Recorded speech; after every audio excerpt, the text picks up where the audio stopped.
तो ये गैर जिम्मेदाराना बयान है, नादानी का बयान है ये। हम वैसे तो मैं समाजवादी पार्टी के 111 जो विधायक जीते हैं उनमें से हैं। अब पता नहीं उन्हें अगर यही भाजपा में भेजना है तो फिर निकाल देना चाहिए उनको।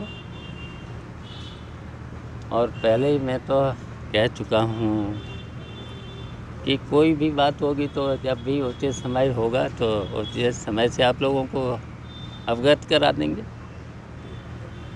अब एक आपका बयान आया था कि आजम खां की रिहाई के लिए अगर नेताजी की अगुवाई में समाजवादी पार्टी धरना प्रदर्शन करती तो उनकी रिहाई हो जाती।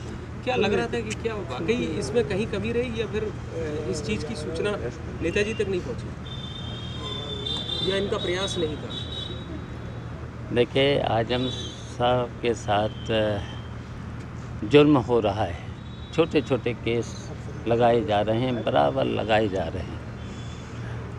और वो समाजवादी पार्टी के सबसे सीनियर विधायक हैं, विधानसभा में सबसे सीनियर विधायक हैं। 10वीं बार विधायक चुने गए हैं, एक बार सांसद भी रहे, एक बार राज्यसभा के सदस्य भी रहे।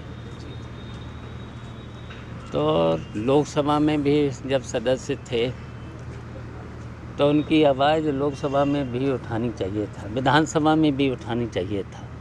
उनसे जब सबसे सीनियर विधायक हैं तो इसलिए मैंने कहा कि नेताजी की अगुवाई में पूरा देश जानता है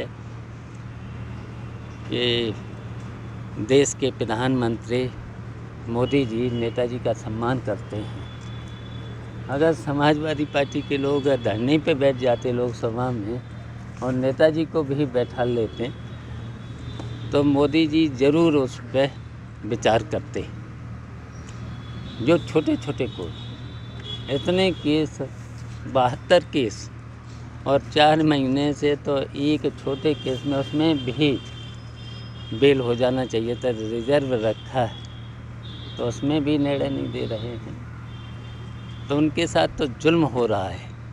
तो इसलिए मैंने कहा है कि जो समाजवादी पार्टी का इतिहास रहा है, कहीं पर भी जुल्म और ज्यादती होती थी तो संघर्ष करते थे। तब वो मुझे संघर्ष दिख नहीं रहा समाजवादी पार्टी।